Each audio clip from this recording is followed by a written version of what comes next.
What if I told you that the very hole you've dug for yourself is actually the foundation for your future skyscraper? Most people run from their debt. The wealthy use it as a mirror to see where their mindset is broken. Today, we stop the bleeding. Tomorrow, we start the building. You aren't broke. You are currently financing a lesson that is about to pay you dividends for the rest of your life. Let's turn your greatest liability into your greatest asset. Chapter 1. The Psychology of the Ledger. The greatest discovery of my generation is that a human being can alter his life by altering his attitudes of mind.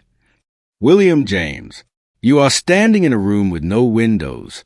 The walls are closing in. Every time your phone vibrates, your heart skips a beat. Every time a white envelope slides through the mail slot, your stomach twists into a knot of cold steel. You call it a money problem. You call it the economy. You call it bad luck. But I am here to tell you something that will burn like salt in a wound before it heals like a miracle. Your debt is not a math problem. It is a biological footprint. It is a physical manifestation of a war being fought inside your own skull.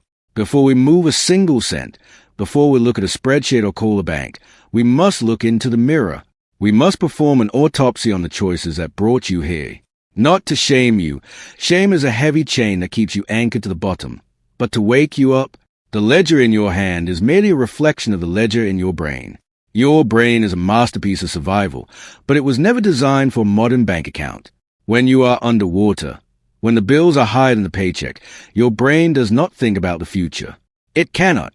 It enters a state of scarcity tunneling. Your prefrontal cortex, the part of you that plans, the part of you that builds empires, literally shuts down. Your amygdala takes the wheel. This is the ancient lizard part of your brain. It only knows one thing: survival. It screams at you to find a quick fix.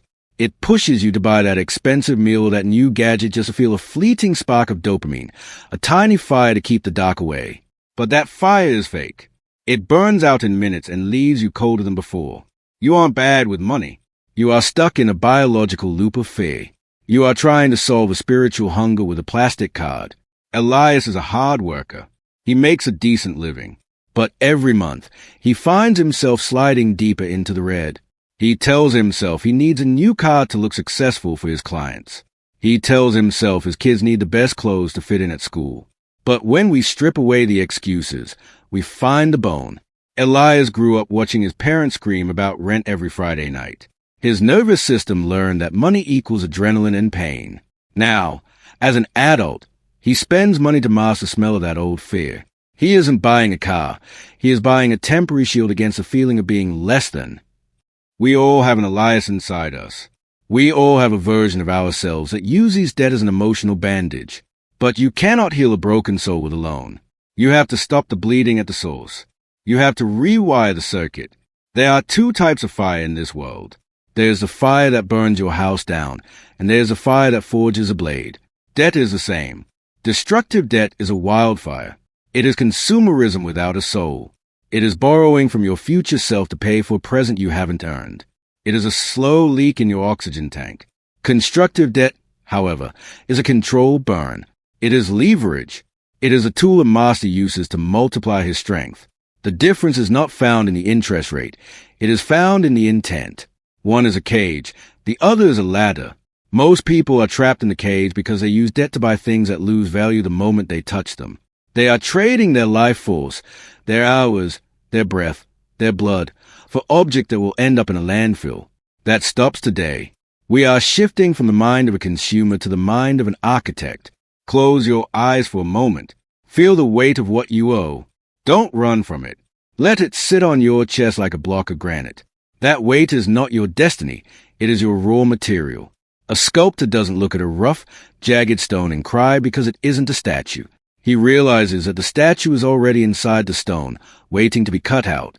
Your wealth is hidden inside your debt. Every dollar you currently send to a creditor is a soldier that has been captured by the enemy. Our mission is not just to pay them off. Our mission is to go behind enemy lines, rescue those soldiers, and bring them home so they can start fighting for you.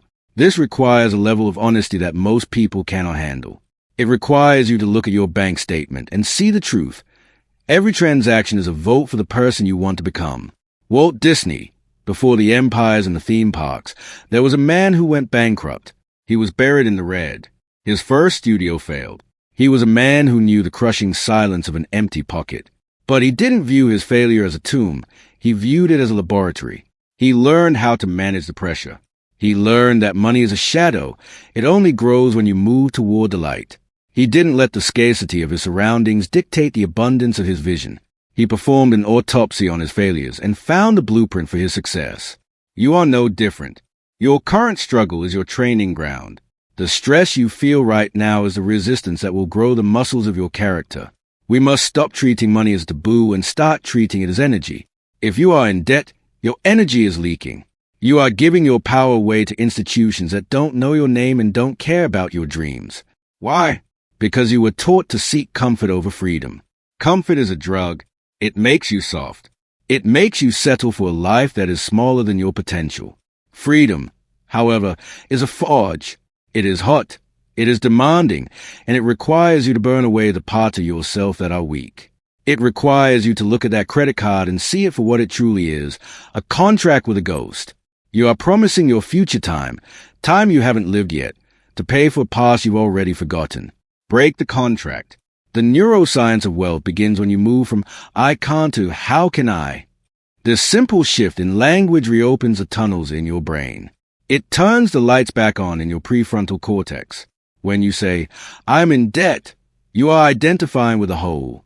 When you say, I am currently directing my capital toward these obligations while I build my engine, you are identifying with the power. You are the captain, not the cargo. You are the storm, not the leaf being blown by the wind. Feel the rhythm of your own heart. That beat is a reminder that you are still in the game. You are still breathing. And as long as you are breathing, you have the capacity to pivot. I want you to take a piece of paper. Not a digital screen, real paper. I want you to write down every single debt you have. Don't flinch. Don't look away. This is the autopsy. Write the name, the amount, and the feeling you get when you see it. Is it fear? Is it anger? Is it shame? Identify the emotion, and then, with a fire of conviction, strike through that emotion. You are separating the math from the myth. The numbers are just data. They have no power over your worth as a human being. They are simply the starting coordinates on a map that leads to a mountain of gold. You are not your balance sheet. You are the creator of the balance sheet. The path ahead is not about deprivation. It is about a savage focus. It is about realizing that every cent you save is actually a brick you are laying for your fortress. This is the birth of your new psychology. We are tearing down the old, rotting structures of just getting by. We are clearing the land. It will be messy. It will be loud. There will be moments when the old fear tries to crawl back into your bed. But you will be ready. You will have the calm wisdom of a sage and the aggressive precision of a warrior. You are no longer a victim of the ledger. You are the master of it. This is the end of the first chapter of your old life. The sun is rising on a version of you that cannot be broken by a bill or a bank. You have recognized the signals in your brain. You have identified the leaks in your soul. You have seen that your debt is merely the fuel for your future wealth. Now, stand up, straighten your spine, breathe in the air of a person who is finally, truly, waking up. The debt is heavy, but you are becoming stronger. The climb is steep, but the view from the top is yours by right of birth. Do not look back. The fire is behind you. The future is waiting for you to claim it. Rise up. Your empire starts now. Chapter 2. The Sovereign Inventory. Face the truth, and the truth will set you free. Clara Angelou. You have spent long enough looking away. You have mastered the art of the side eye, glancing at your bank balance only when you absolutely must, then slamming the door shut before the ghost can jump out. You think that by ignoring the numbers, you are protecting your peace. You are wrong. You are feeding a monster in the basement, and every day you refuse to go down there, that monster grows larger, heavier, and more hungry. Invisibility is not safety. It is a cage. Today, we break the lock. We are going to strip away the blankets and look at the bare bones of your financial reality. This is not a moment of judgment. It is a moment of sovereignty.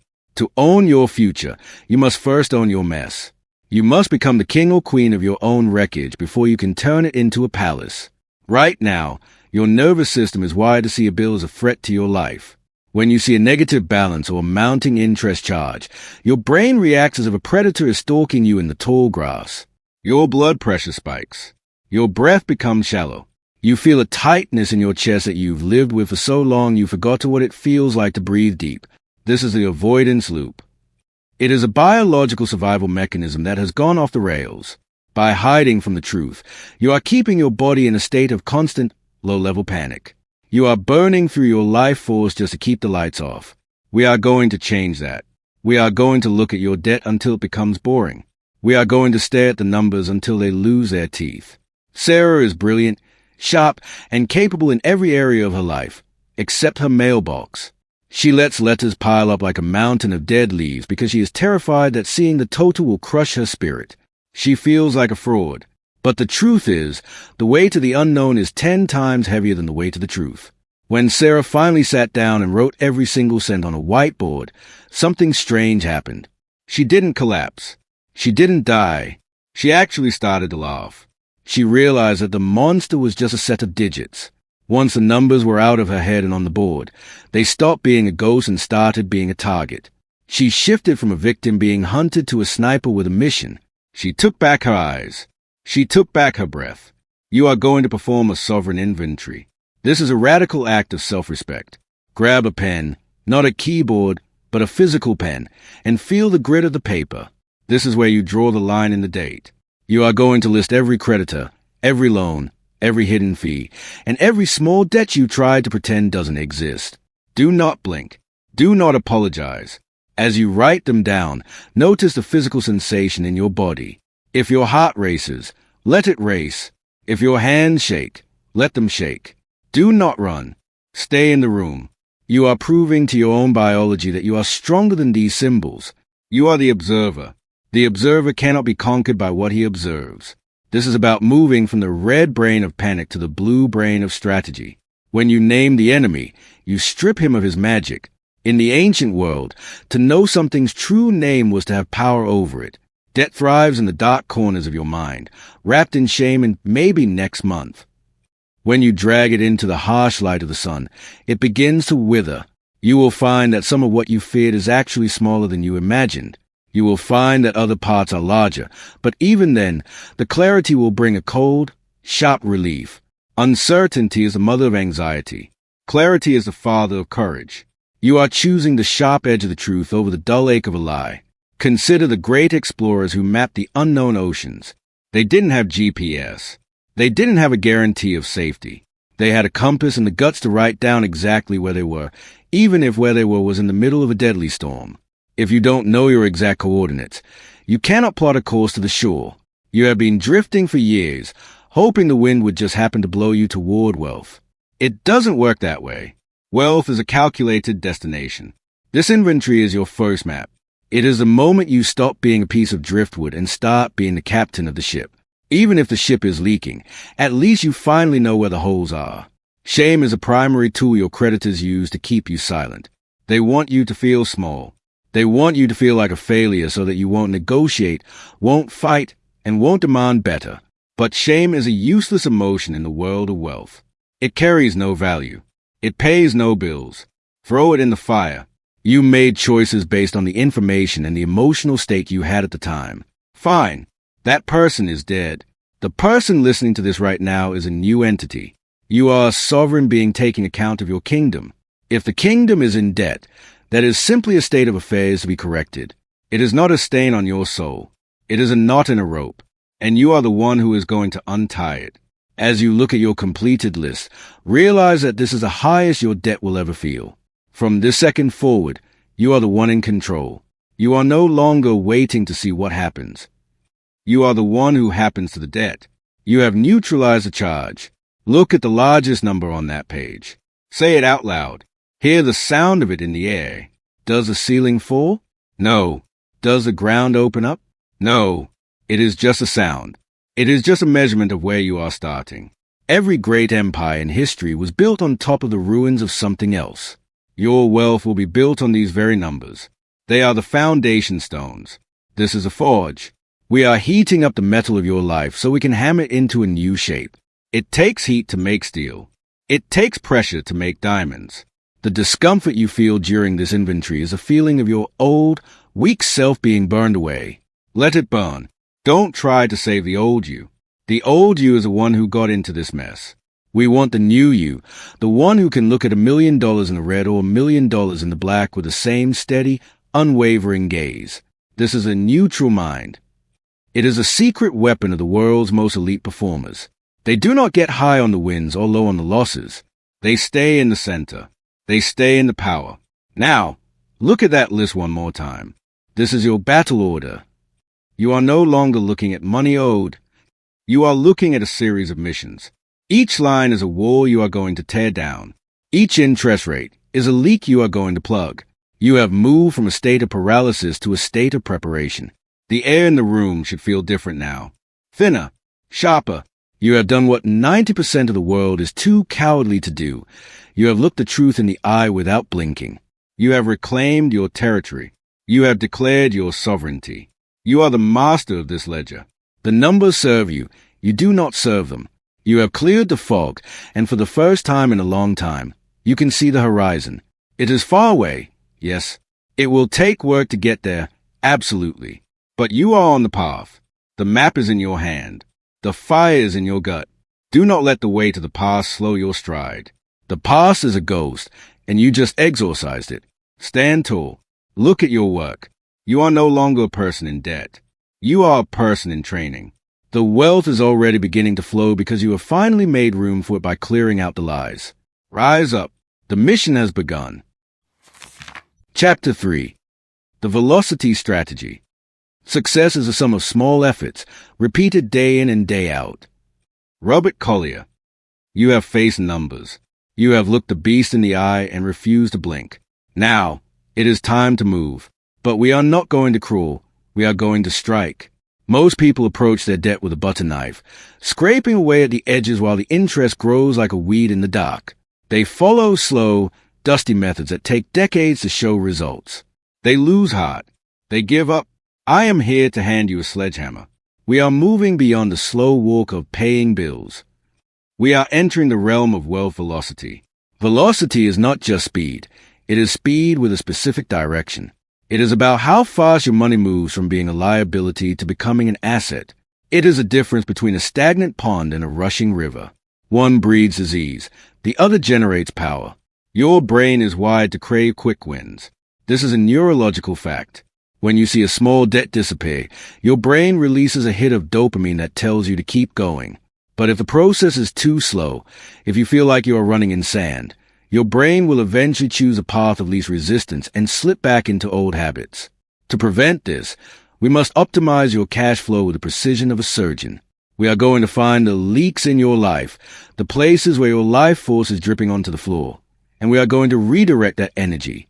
Every cent you reclaim is a drop of fuel for your engine. When you combine enough of those drops, you create a fire that can burn through even the thickest chains of debt. David thought he was broke. He felt like his paycheck was a ghost that vanished the moment it touched his hand. But when we looked closer, when we cut through the noise, we found a different story. David was paying for 3 different streaming services he never watched. He was buying premium coffee every morning out of habit, not hunger. He was paying convenience fees because he was too tired to plan his week. These weren't just expenses.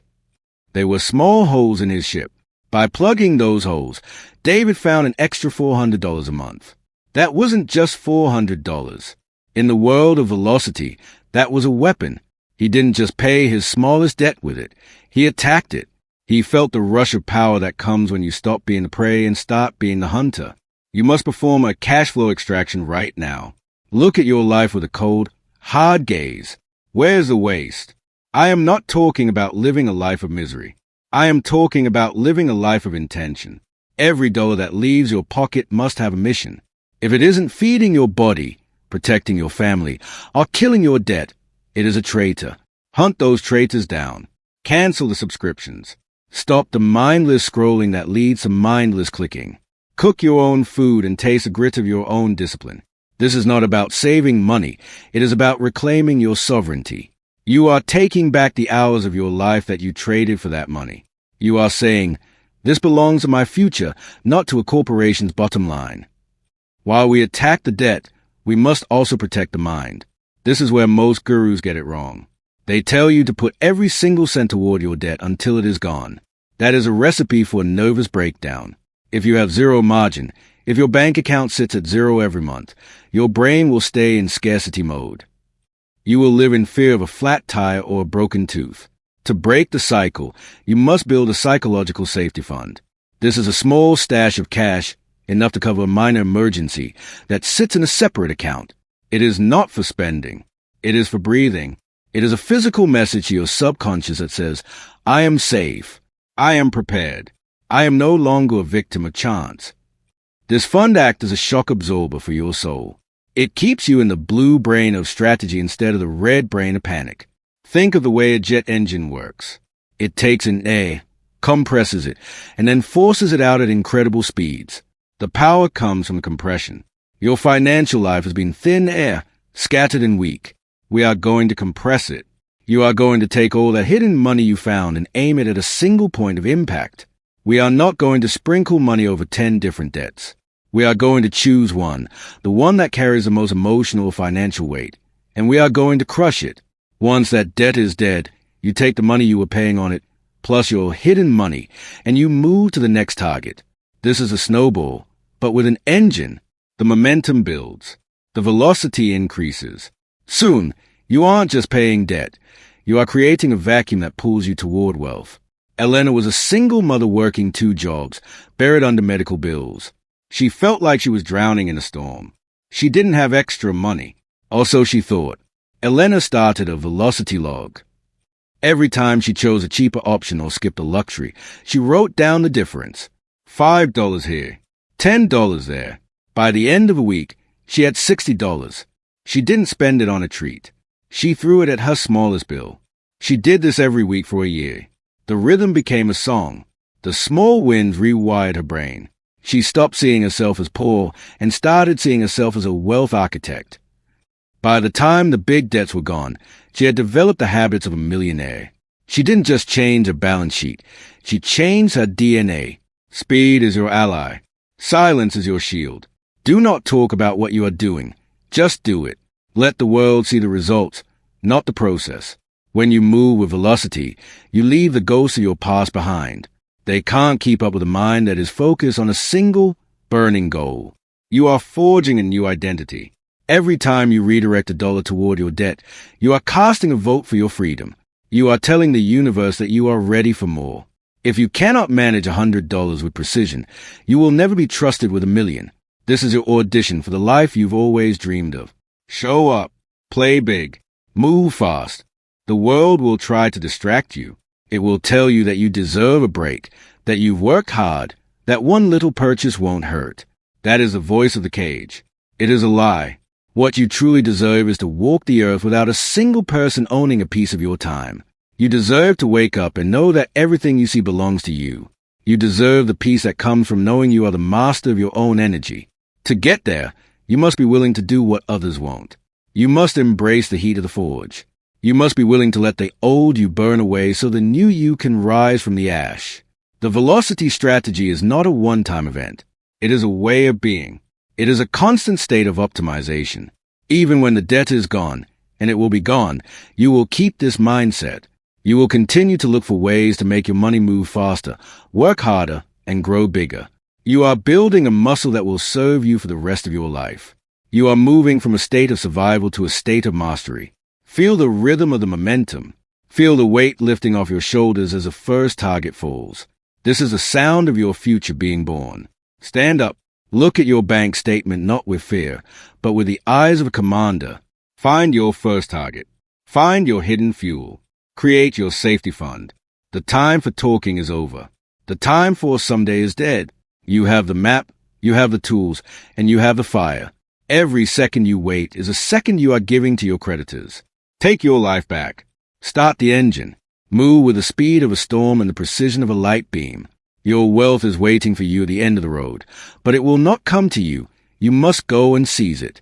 Rise up. The velocity is yours. Chapter 4. Negotiating the terms of surrender. In business, you don't get what you deserve, you get what you negotiate. Chester L. Caius. You have been hiding from the ringing phone for too long. You treat every incoming call from a stranger like a predator's growl in the dark. You feel small, powerless, like a servant waiting for a master to pass sentence. But I am here to pull you out of the trenches. It is time to stop running and start leading. Wealthy people do not see debt as a final judgment. They see it as a contract, and every contract can be rewritten. To turn your debt into wealth, you must master the art of the sovereign negotiation. You are not asking for a favor. You are not begging for mercy. You are a business entity sitting across from another business entity, and you are here to settle the terms of surrender. This is a moment you reclaim your voice. This is where the power shifts from their hands into yours. Most people fail at negotiation because they lead with fear or guilt. Their biology betrays them. When they pick up the phone, their amygdala, the ancient alarm system in the brain, floods their body with cortisol. Their voice shakes. They apologize for being alive. This is blood in the water for a debt collector. They are trained to feed on your anxiety. They want you in a state of emotional chaos because people in chaos make bad deals. To win, you must be the coolest person in the room. You must drop your heart rate. You must speak from your chest, not your throat. When you neutralize your own fear, you neutralize their leverage. The person with the most emotional control always wins a deal. Period. Marcus was a small business owner who got crushed during a market crash. He owed 6 different banks more money than he could pay in 3 lifetimes. He spent months paralyzed by shame. But then, he realized something profound. The banks didn't want his soul. They wanted their capital back. And a fraction of something is better than a whole lot of nothing. Marcus stopped being Marcus the failure and became Marcus the strategist. He called every single creditor. He didn't apologize. He stated facts. He told them exactly what he could pay and exactly what he couldn't. He stayed calm while they threatened. He stayed silent while they yelled. Because he refused to be rattled, he settled 4 of those debts for 30 cents on the dollar. He saved himself years of labor by simply having the guts to have a conversation. You are going to do the same. You are going to stop being a debtor and start being a closer. Before you pick up that phone, you must prepare your mind like a warrior preparing for battle. You need a script, but not just any script. You need a psychological map. You start by setting the frame. You tell them, I am calling to resolve this account today. Not I'm hoping to pay. Not I'm sorry I'm late. You are taking charge of the timeline. You are inviting them into your reality. You must understand their incentives. The person on the other end has a quota. They want to close the file. Use that. Give them a reason to say yes to a lower amount by showing them that a yes today is better than a maybe 10 years from now. If you are dealing with high interest rates, you aren't just paying back what you borrowed. You are paying for your own past mistakes at a premium. Stop it. Call the credit company. Use a competition pivot. Tell them, I have offers for lower rates elsewhere, but I've been a loyal customer. I want to stay, but I need you to meet me halfway. If they say no, ask for a supervisor. Then ask for their supervisor. Be like water, relentless, steady, and impossible to stop. Do not take no from someone who doesn't have the authority to say yes. This is not about being rude. It is about being firm. It is about protecting your future wealth from being bled dry by a percentage point. You are forging a blade. You are taking the raw, jagged iron of your debt and putting it into the fire of direct communication. You are hammering it against the anvil of truth. It is loud. It is hot. It is uncomfortable. But when you are done, you will have a tool that works for you. Every dollar you negotiate away is a dollar you don't have to work for. It is found wealth. If you settle a $10,000 debt for $5,000, you didn't just save money. You earned $5,000 in a single phone call. That is the highest hourly wage you will ever make. Treat it with that level of professional intensity. Sarah had medical debt that felt like a tombstone. She was terrified of the legal department. I told her to call them and ask for the itemized audit. She demanded to see every cent accounted for. When the hospital couldn't provide the data, they dropped the bill by 40% just to make her go away. Sarah didn't win because she was lucky. She won because she was precise. She used the power of the ask. Most people lose because they never even try to negotiate. They assume the number on the paper is a divine law. It isn't. It is a suggestion. It is a starting point for a dance. You just have to be brave enough to lead. This requires a total purge of your nice person identity. Being nice in a negotiation is just another word for being a doormat. You can be professional. You can be respectful. But you must be cold-blooded about your bottom line. Do not give them information they don't need. Do not tell them your life story or your tragedies. Facts only.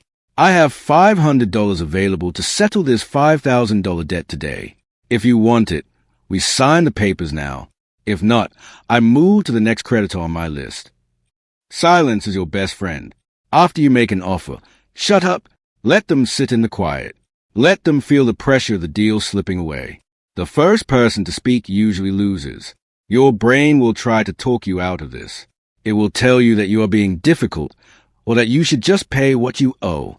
That is the old programming talking. That is the slave mind trying to keep you in the field. The wealthy mindset knows that the world is a marketplace. Everything is up for discussion.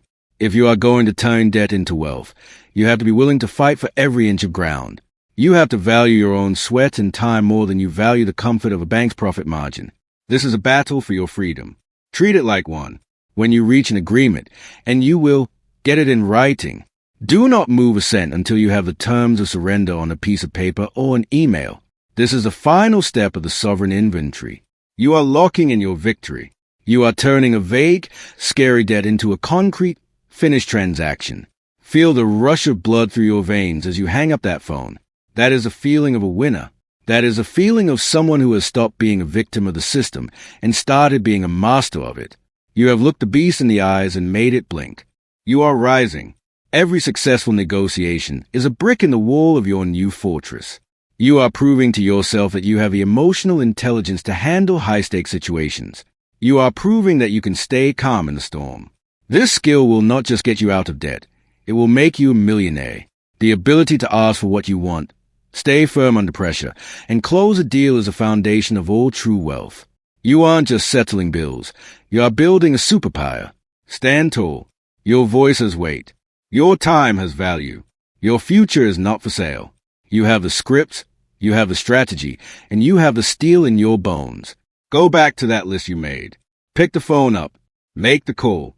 The terms are yours to dictate. The surrender is theirs to accept. You are moving from the red into the green, one bold conversation at a time. The path is clear. The power is yours. Rise up and take it. Chapter 5.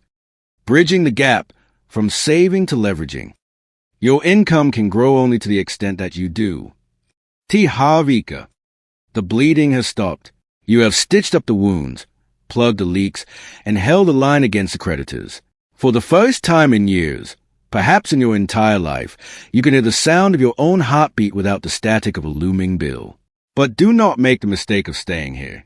Stability is a trap if it becomes a ceiling.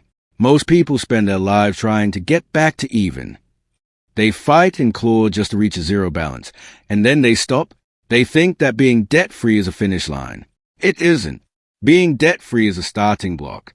We are moving out of the storm of survival and into the high-velocity air of expansion. You are no longer just trying to keep your head above water. You are building a submarine. You are moving from a defensive, contracting mind to the aggressive, leveraging spirit. This is where the gap between who you were and who you are meant to be begins to close. Your brain has spent a long time in red alert. In that state, your only goal was to hide, save, and cut. You shrank your world to fit your wallet. You looked at every dollar as a precious drop of water in a desert. This was necessary for a season, but that season is over. If you stay in a mindset of cutting costs, you will eventually hit a wall. There is a limit to how much you can save, but there is no limit to how much you can own. We need to flip the switch in your motor cortex. We need to shift your focus from the scarcity of pennies to the abundance of skills. You are moving to a zero baseline mindset. This means we treat being even as the absolute bottom. From here, every move you make must be designed to multiply, not just subtract. You are shifting your internal biology from a state of contraction to a state of expansion.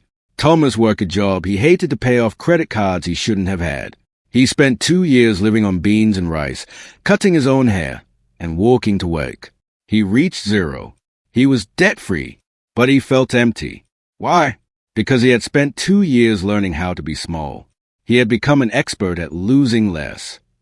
I told Thomas that his real problem wasn't his bank account, it was his capacity. He had freed up $500 a month from his debt payments. Instead of putting that money into a savings account where it would rot under inflation, he used it to buy a specialized certification in high-ticket project management. He invested in his own human capital. Within 6 months, his income doubled. He didn't save his way to wealth. He leveraged his freedom to build a bigger engine. You must stop looking at your freed-up cash as safe money. Safety is a myth that poor people use to feel better about their stagnation. Money is meant to move. It is meant to work. It is meant to be a tool that builds more tools. When you kill a high-interest debt, you haven't just saved the interest, you have reclaimed the credit capacity of your life. In the hands of a fool, a credit line is a noose. In the hands of a master, it is a crowbar. You are going to use your new financial stability to seize your power. This doesn't mean buying a new car.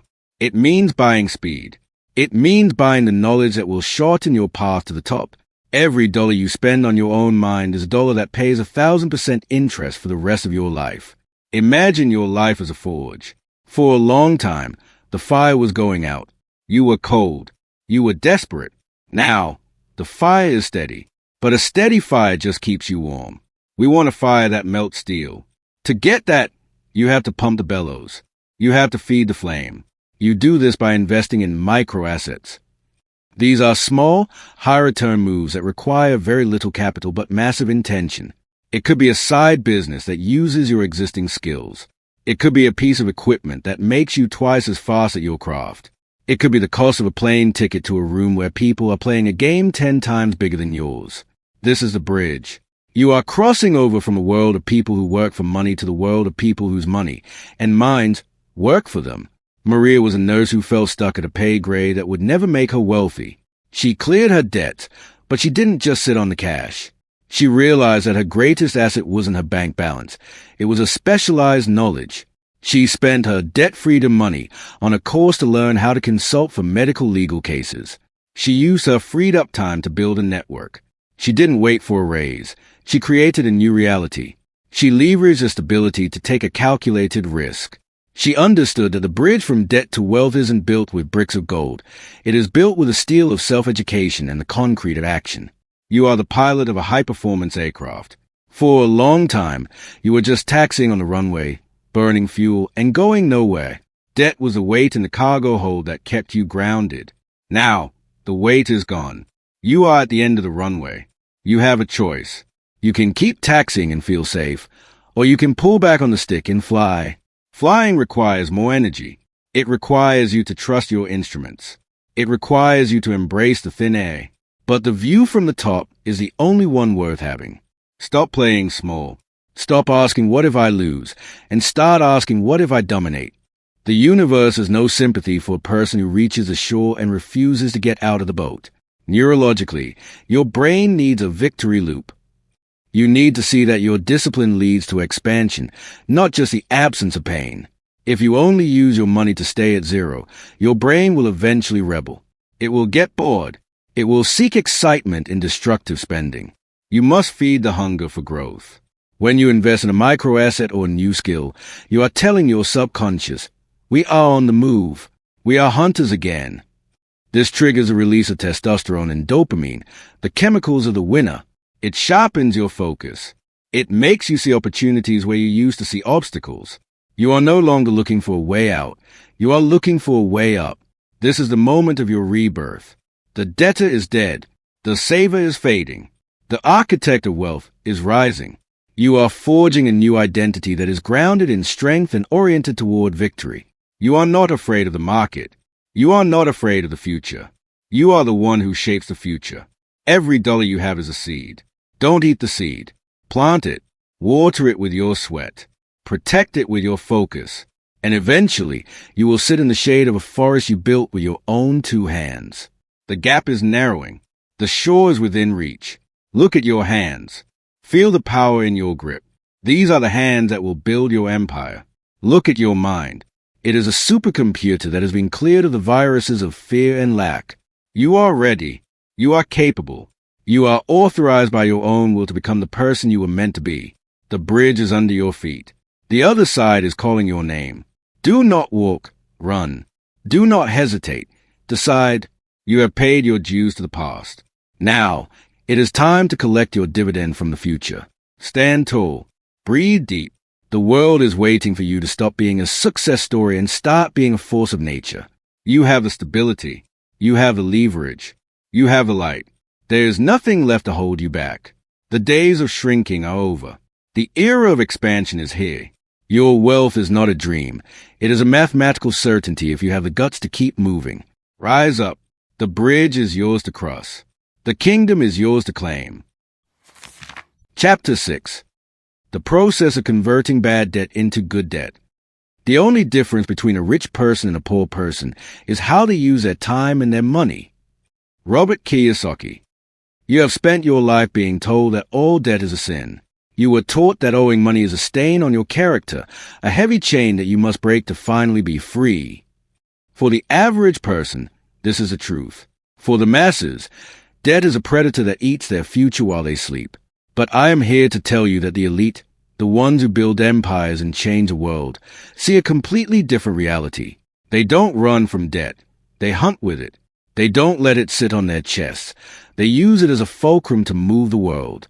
We are moving from the world of survival into the world of financial alchemy. This is where you stop being the one who pays interest and start being the one who makes interest pay for your life. We are going to separate the poison from the medicine. Your brain is currently wired for debt trauma. Every time you think about borrowing, your nervous system triggers a fear response. This is a vital shield that protected you while you were killing off high-interest consumer debt. But to reach the next level, you must upgrade your mental software. You must learn to distinguish between a leaking bucket and an engine. Destructive debt is a bucket with a hole in the bottom. No matter how much you pour in, it stays empty. Good debt, or leverage, is an engine. You pour fuel into it, and it generates 10 times the power you could ever produce with your bare hands. This isn't about spending money you don't have. It is about seizing control of capital to acquire assets that produce cash flow. Leo used to be terrified of loans. He worked 3 jobs to save up enough cash to buy a small delivery truck for his business. It took him 4 years of sweat and exhaustion. By the time he bought the truck, his competitors had already taken over the market. Contrast this with his rival, who understood the alchemy of leverage. That rival used a low-interest business loan, other people's money, to buy 5 trucks on day 1. While Leo was still saving, the rival was already dominating. The rival didn't use the debt to buy a lifestyle. He used it to buy a machine that printed money. The debt wasn't a weight. It was a slingshot. Leo traded his time for money. The rival used money to buy back his time. You must internalize the alchemist code. Borrowing only becomes a tool for wealth when it meets 3 brutal criteria. First, the asset must pay for the debt. If you borrow money for a car that sits in your driveway and loses value, you are a slave. If you borrow money for a property that pays you rent every month, rent that covers a loan and leaves a profit, you are a master. Second, the return must be higher than the cost. If the bank charges you 5% and the asset pays you 12%, the bank is actually working for you. Third, you must have a kill switch. You never borrow more than your cash flow can handle during a storm. You are a commander, and a commander never risks his entire army on a single bridge. This is a philosophy of the 1%.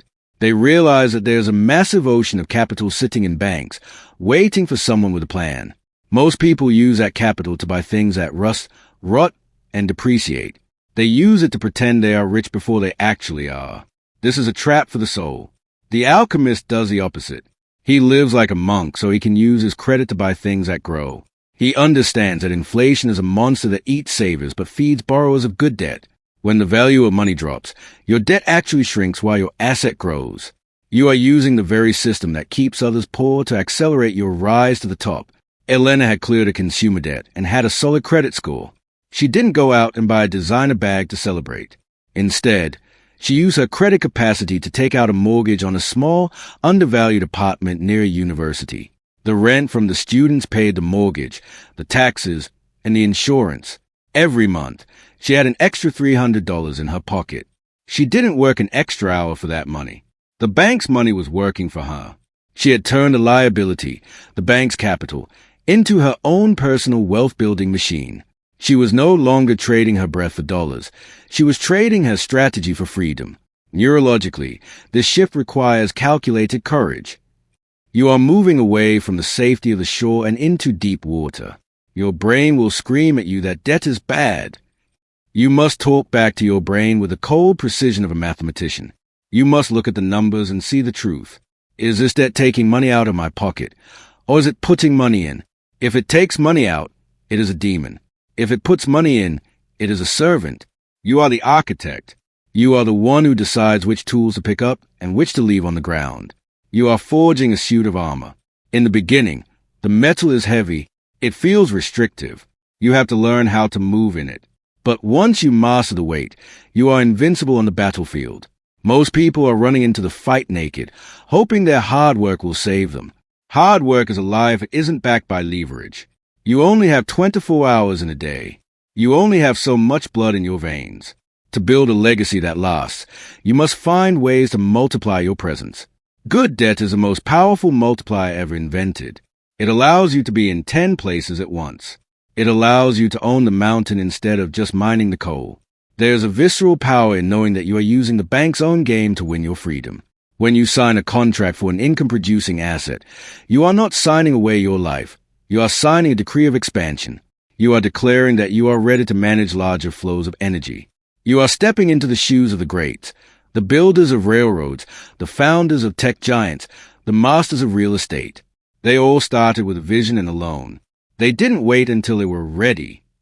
They used the tools available to them to create the reality they wanted. Stop being afraid of the red on the ledger if that red is fueling a green in your cash flow. If you can handle the emotional weight of leverage, you can handle the crown of wealth. This is the ultimate test of your emotional intelligence.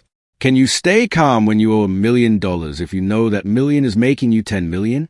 Most people would collapse under that pressure. That is why they stay in the middle class. You are not most people. You are training your nervous system to be comfortable with power. You are stretching your capacity to hold and direct massive amounts of capital. This is your permission slip to stop playing small. It is your invitation to the inner cycle. You have cleaned your house. Now it is time to build your tower. Do not borrow for a lifestyle. Do not borrow for status. Do not borrow to impress people you don't like. Borrow only for the machine. Borrow for the asset. Borrow for the future that is already calling your name. The alchemy is in your hands. The fire is ready. The steel is waiting. Stand up. You are no longer a person who fears debt. You are a strategist who masters leverage. You have the wisdom to see the difference and the guts to make the move. The world is a grid of capital, and you are finally learning how to plug in. Your wealth is no longer limited by your own two hands. It is limited only by the size of your vision and the strength of your character. The bridge from debt to wealth is complete. Cross it with the stride of a conqueror. Rise up. The alchemy is yours. Chapter 7. Rewiring the Wealth Thermostat. The only thing that can grow is as much as you allow yourself to believe. Bob Proctor. You have done the work. You have cleaned the slate. You have even learned to use leverage as a weapon. But there's a silent ghost in the room that we haven't talked about yet. It is a reason you find yourself back in the red every time you get a windfall. It is a reason why, when things start going too well, you suddenly have an emergency or a sudden urge to buy something you don't need. You call it bad luck. I call it your wealth thermostat. Deep inside your brain, in the dark, wet folders of your subconscious, there is a setting. It is a number. It is a limit. It is the amount of money your nervous system feels safe holding. If you do not change this internal setting, no amount of strategy will save you. You will keep sabotaging your own rise until you are back in the cold, familiar basement of just enough. Every human being has a biological set point for comfort. Think about the thermostat in your house. If you set it to 70 degrees and the sun starts pouring through the windows, the room gets hot. What does the thermostat do? It kicks on the air conditioning. It works to bring the temperature back down to the setting it knows. Your mind does the exact same thing with money. If your thermostat is set to debt or struggle, and you suddenly find yourself with an extra $10,000, your brain panics. It feels a heat it isn't used to. To cool things down, it subtly pushes you to spend, to lend, or to lose that money. You aren't being greedy or stupid. You are being biological. You are trying to return to the only normal your body understands. Look at the people who win the lottery. Millions of dollars land in their laps overnight. Statistically, most of them lose every cent within a few years. Why? Because their outside reality changed, but their inside setting stayed at zero. They were millionaires on paper, but they were broke in their bones. They spent the money to get rid of the heat of wealth. On the other side, look at a man like Donald Trump or any mogul who has lost it all. They can go bankrupt, lose their towers, and be buried in debt, but within a few years, they are back on top. Their thermostat is set to billionaire. Even when they are at zero, their brain treats it like in freezing winter. They won't stop, they won't sleep, and they won't breathe until they have heated their reality back up to their internal setting. They don't try to be rich. They are rich, and their life must match that fact. You must stop asking for more money and start asking for a bigger capacity to hold it. Most people want a flood of wealth, but they only have a teacup to catch it. The moment the cup overflows, they throw the rest away. We are going to tear out your old wiring. We are going to rip the scarcity chip out of your skull and replace it with high-volume capacity. This requires you to sit in the discomfort of having. Can you look at a bank account with 5 zeros and not think about what you want to buy? Can you feel the weight of capital in your hands and just let it sit there? Most people can't. They have been trained to trade money for objects the moment it arrives. They think money is for spending. The wealthy know that money is for holding. Holding is power. Spending is just a release of pressure.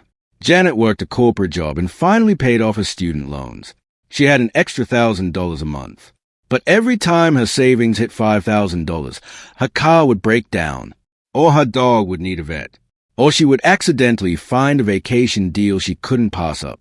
This happened for 3 years. I told Janet to stop looking at her car and start looking at her childhood. She grew up in a home where her mother would say, "We aren't those kinds of people," whenever they saw a luxury car. Janet's brain had linked wealth with being an outsider. Her thermostat was set to working class. To keep her safe and loyal to her family's identity, her brain was throwing her money away. She had to learn to sit with a heat of $5,000 without blinking. She had to prove to her nervous system that having money didn't make her a traitor. You are going to perform a nervous system expansion. I want you to go to a place that represents the wealth you want. A lobby of a 5-star hotel. A high-end gallery. A neighborhood with houses that breathe excellence. Do not go there to look. Go there to belong. Sit in the chair. Breathe the air. Notice if you feel like a fraud. Notice if you feel like people are looking at you. That feeling, that prickle on your skin, is your thermostat trying to kick the AC on. It is trying to cool you down. Stay there. Stay in the heat. Tell your brain, this is my new normal. I am the kind of person who exists in this space. You are stretching the walls of your subconscious. You are training your biology to stop associating wealth with danger. You are moving from a wooden shack to a stone fortress. The shack was easy to build, but it couldn't handle the wind.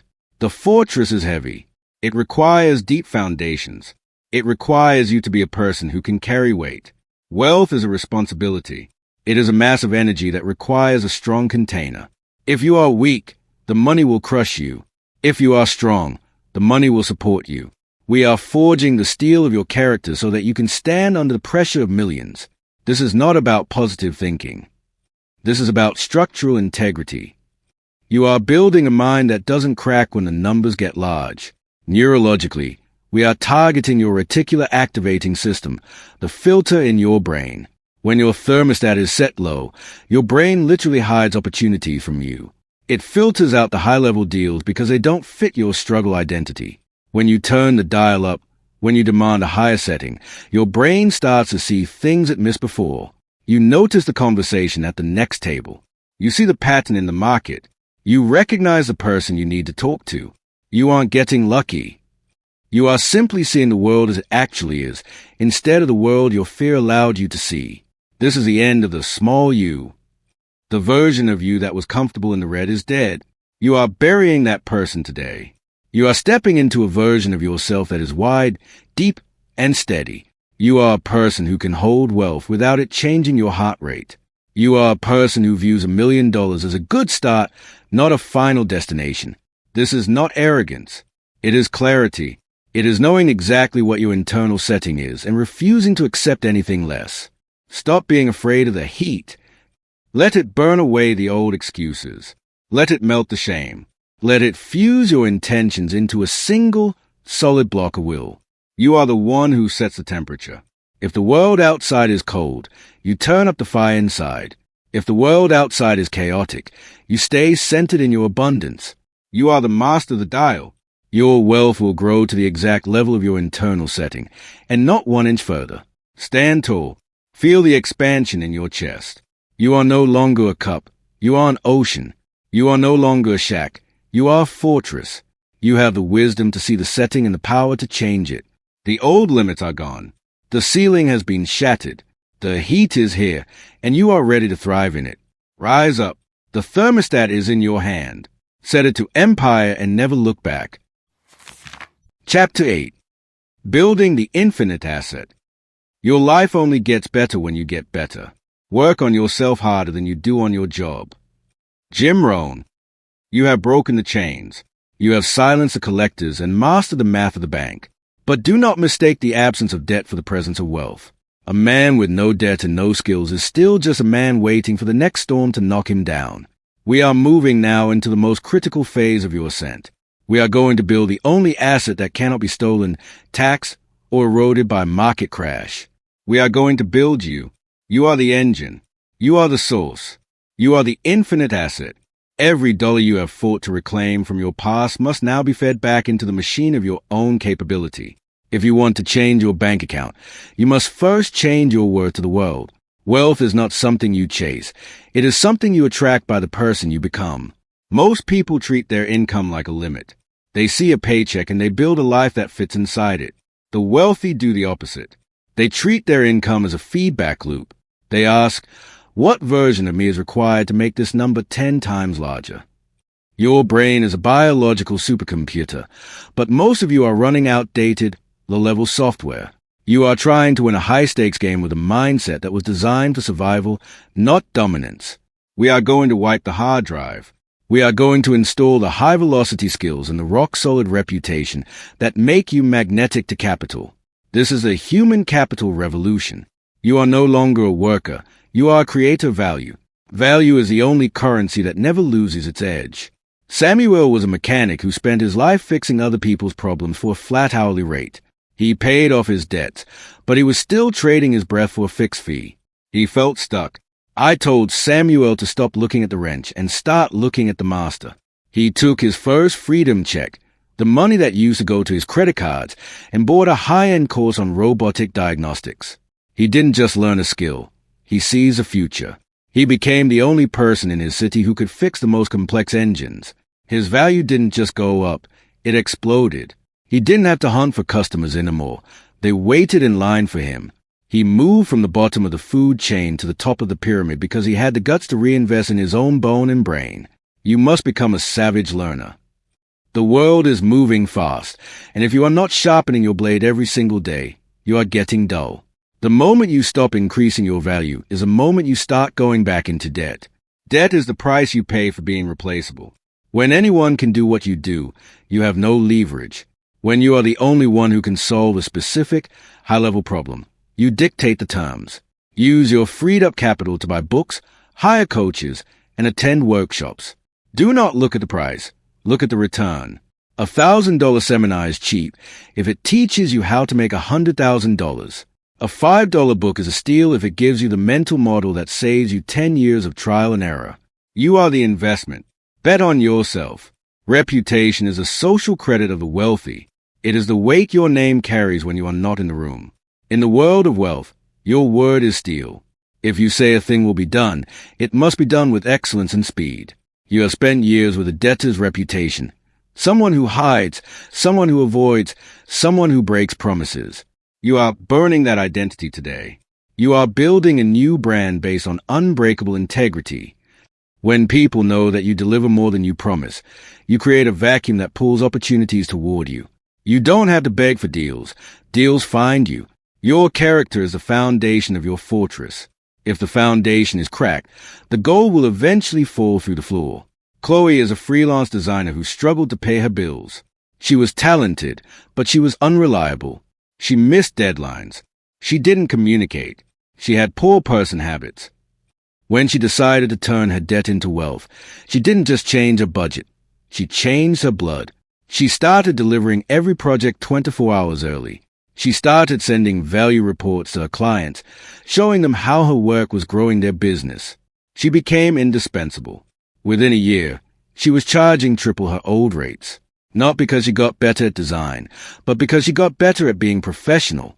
She built an asset out of her own reliability. She realized that wealth is a byproduct of how much trust you can command in the marketplace.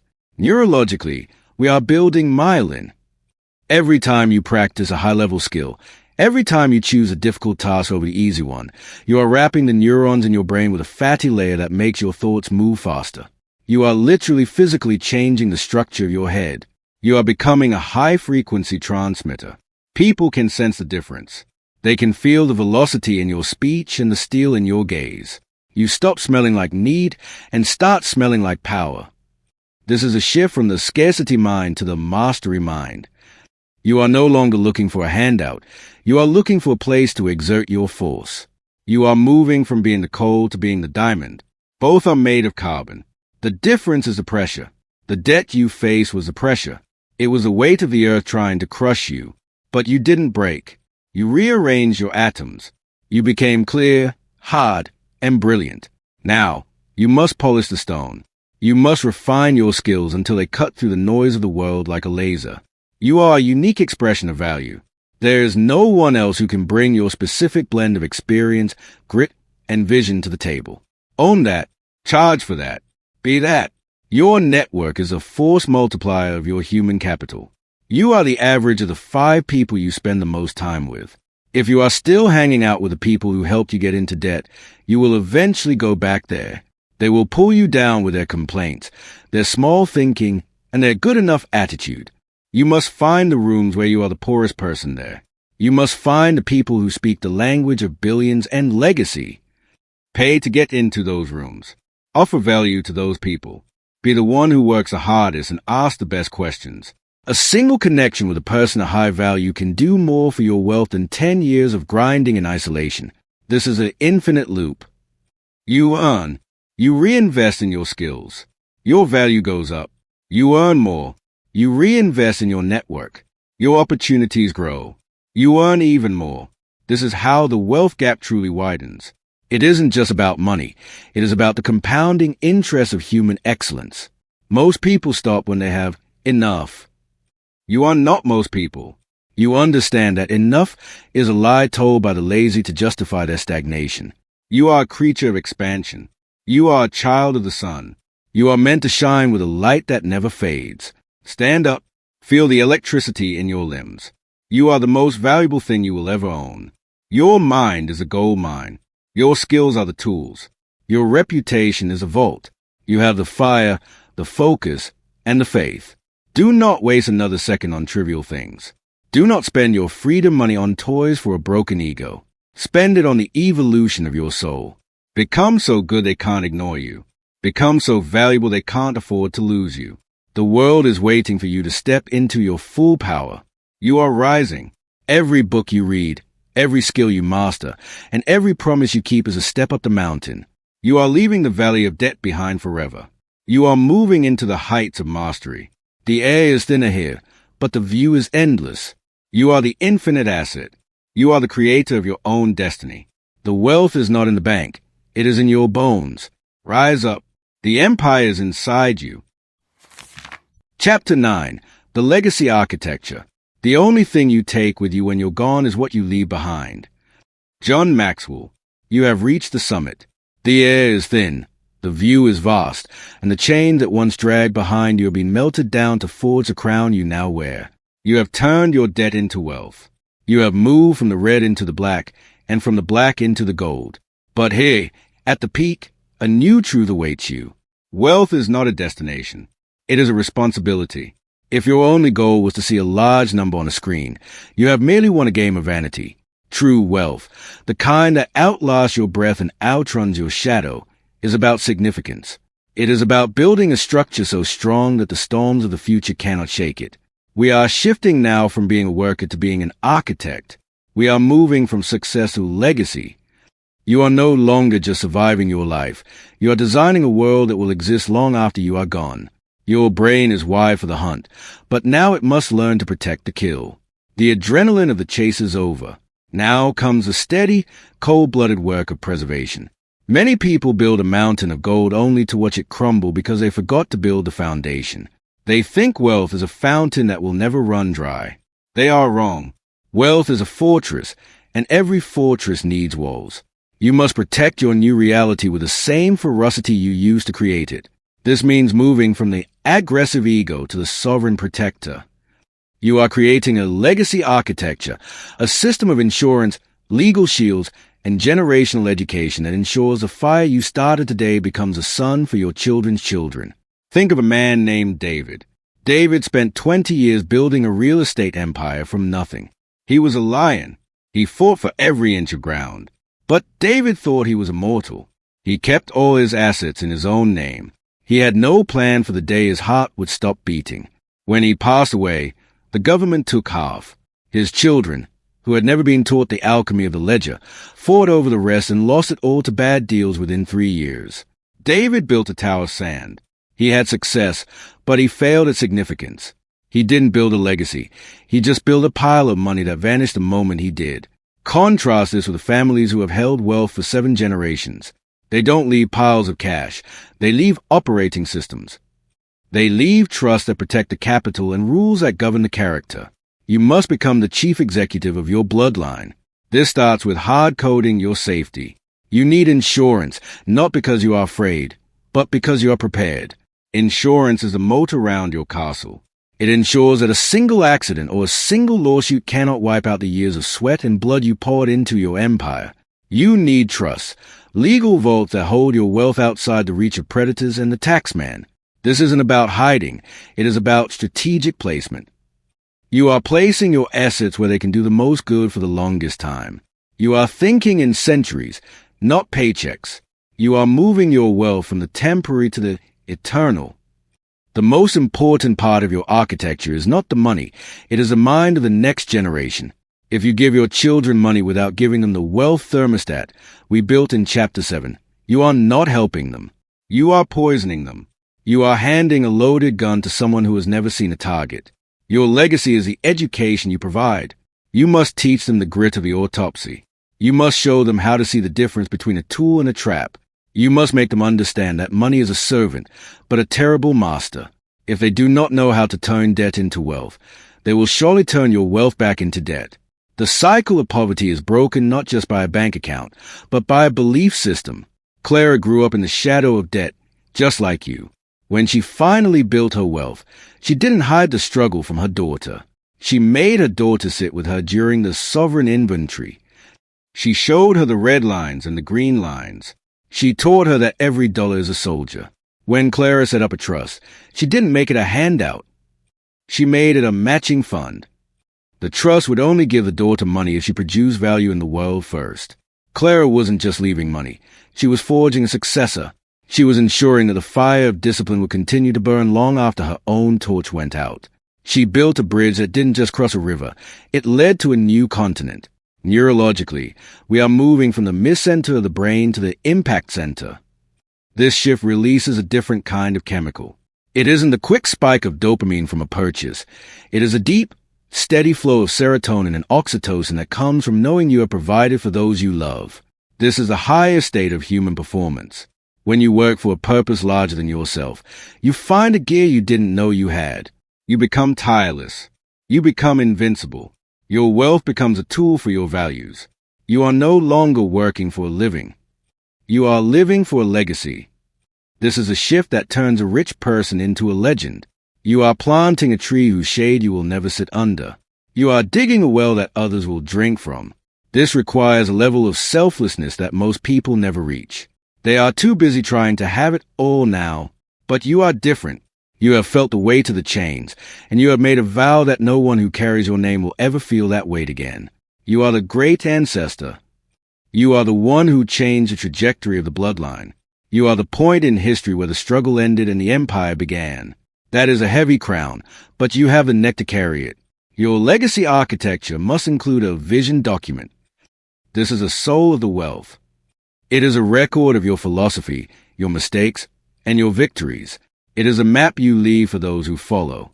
Tell them about the cold nights when you were afraid of the ringing phone. Tell them about the day you decided to stop being a victim. Tell them about the velocity strategy and the process of converting bad debt into good debt. Give them the wisdom of the forge. If they have your money but not your mind, they are poor. If they have your mind but not your money, they will become rich. But if they have both, if they have the capital and the character, they will be unstoppable. The world is full of high-score chasers who die empty and forgotten. Do not be one of them. Be an architect. Build something that stands. Build something that protects. Build something that teaches. Your wealth is a fuel for your purpose. If your purpose is to uplift your family, your community, and your world, then your wealth will never run dry. The universe supports that which supports life. When you become a conduit for value, the flow of capital into your life will only increase. You are not a reservoir. You are a river. Stand up. You are the head of a dynasty. Look at the people you love. Look at the future generations whose names you do not yet know. They are waiting for you to finish the work. They are counting on you to be the one who didn't blink. The strategy is set. The walls are rising. The legacy is being etched into the stone of history. You have turned your debt into wealth, and now you are turning that wealth into a light that will shine forever. You have risen. The journey from the red to the gold is complete. You are a master of the mind, a master of the heart, and a master of the machine. Go forward with the calm of a sage and the power of a king. The fortress is built. The legacy is secure. The world is yours. Rise up and lead. Conclusion.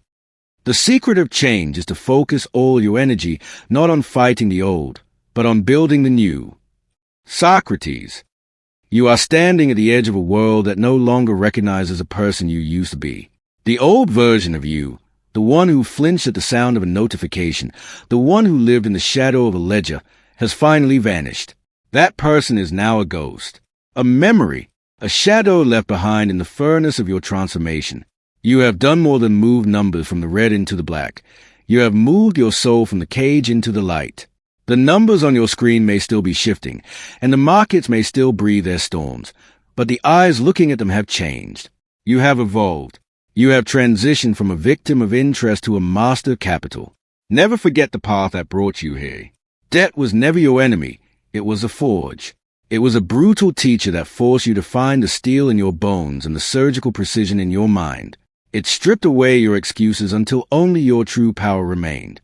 Do not walk forward today with the frantic relief of a man who has merely escaped a trap. That is the energy of a victim who got lucky. Instead, walk with a heavy, steady stride of a builder who has finally seized his tools. You are no longer running away from a past of lack. You are running toward a future of your own design. Your wealth is no longer a distant dream or maybe in the wind. It is your new standard. It is a floor you stand on. It is the very air you breathe. You have rewired your thermostat, mastered the alchemy of leverage, and built a legacy architecture that the world cannot shake. You have proven to your own biology that you are the captain of the ship and the master of the storm. The struggle is over, but the mission is just beginning. The chains have been melted down to forge your crown. The silence of the phone is no longer a sign of fear. It is the quiet of a commander preparing for the next strike. You have the map. You have the fire. You have the faith. There is nothing left to wait for. The universe does not reward those who seek comfort. It rewards those who create value with the fury of a storm and the calm of a sage. Take a deep breath. Feel the expansion in your chest. That is a feeling of a life without borders. That is the weight of true sovereignty. You have turned your debt into your greatest asset.